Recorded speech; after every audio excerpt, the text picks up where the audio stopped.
মিষ্টি মুখ করানো ছাড়া কি আর হয়?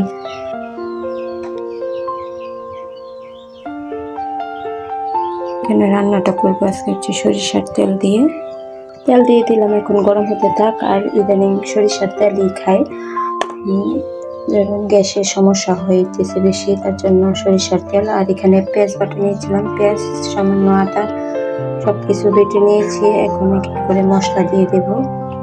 মরিচের গুঁড়া, হলুদের গুঁড়া, এখান থেকে ধনিয়া, স্বাদ মতো লবণ। পোড়া মাছ রান্না করে নিয়েছি, পেঁপেটা হালকা হলুদ দিয়ে হালকা সেদ্ধ করে নিয়েছি যাতে তাড়াতাড়ি সেদ্ধ হয়ে যায় বোতলের মধ্যে। আর আজকে পেঁপে দিয়ে রুই মাছের ঝোল করবো।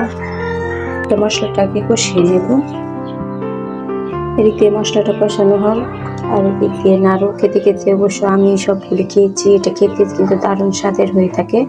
নাড়ুটা ভালো, অনেক হেলদি, মানে এটার মধ্যে সব আছে, চাল ভাজা, তারপরে হচ্ছে কাঁঠালের বীজ ভাজা, তিল, বাদাম, নারকেল, ঘি, সবকিছু দিয়ে নাড়ুটা বানিয়েছি। মশলাটা কষানো হয়েছে, এখন আগে থেকে পেঁপেটা দিয়ে কষিয়ে নেব। বেশিক্ষণ কষাবো না, 1-2 মিনিটের মতো মশলার মধ্যে কষিয়ে নেব। পেঁপেটা 2 মিনিটের মতো কষিয়ে নিয়েছি। এখন আগে থেকে গরম করে রাখা পানিটা দিয়ে দিচ্ছি, হচ্ছে জলের পানি দিয়ে দিলাম।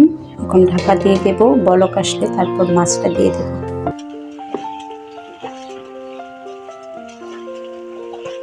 আগে মানুষকে চাষ করতে দেখতাম আমাদের দিকে গরু দিয়ে, আর এখন করে মহিষ দিয়ে।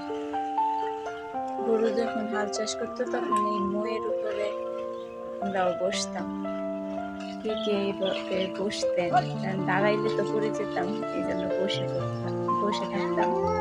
তো অনেক অসুবিধা হচ্ছে রান্না করতে, এই জন্য আপাতত ছোট করে একটু ডিম দিয়ে কিছুদিনের জন্য মাছ রান্না করবো। আগে থেকে লবণ হলুদ দিয়ে ভেজে নিয়েছিলাম মাছ, এখন বলক চলে এসছে। এখন মাছগুলি এক এক করে সবগুলো দিয়ে দেবো, দিয়ে আবারও ঢাকা দিয়ে কিছুক্ষণের জন্য রান্না করে নেব। আর এই পেঁপের তরকারিটা খেতে কিন্তু ভীষণই ভালো লাগে। আর পেঁপে কিন্তু পেটের জন্য খুবই উপকার। এতক্ষণ কিন্তু বেশ রৌদ্র ছিল, এখন মনে হচ্ছে বৃষ্টি হবে। আর ওই ক্ষেত লাগাইতেছে চতুর্দিকে। আর এদিক দিয়েও কিন্তু ভালো করে বেড়া দেওয়া হয়েছে যাতে গরু ছাগল না ঢুকতে পারে। বাড়ির চতুর্দিকে কিন্তু ধান ক্ষেত, আর এটা এখনো লাগানো হয়নি, এটাও লাগানো হবে। আর মাঝখানে হচ্ছে বাড়ি। এই তো তরকারিটা হয়ে গেছে, এখন জালটা বন্ধ করে দেব।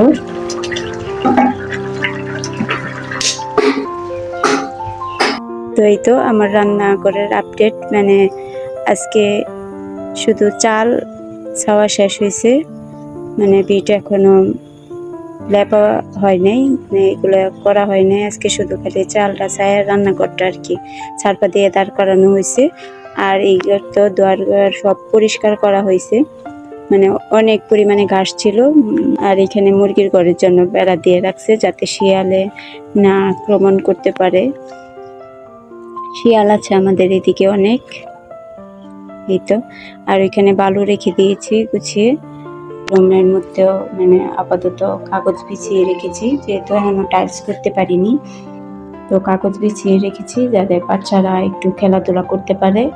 আর এখানে খাট দেওয়া হবে কিছুদিন পরে। এখন আপাতত টেবিল এনে রেখে দিয়েছি। আর এখানে বাচ্চাদের কিছু পুতুল রেখে দিয়েছি, বাচ্চারা এগুলো দিয়ে খেলাধুলা করে, তার জন্য এখানে টেবিলের নিচে রেখে দিলাম যাতে তারা যখন ইচ্ছে হয় এই রুমে আইসা বৈশা যাতে খেলতে পারে, সময়টা কাটে।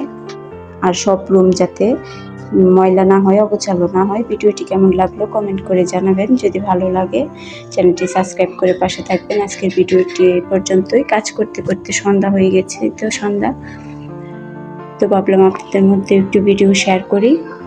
তো আজকের ভিডিওটি পর্যন্তই। কষ্ট করে ভিডিওটি দেখার জন্য অসংখ্য ধন্যবাদ। আল্লাহ হাফিজ।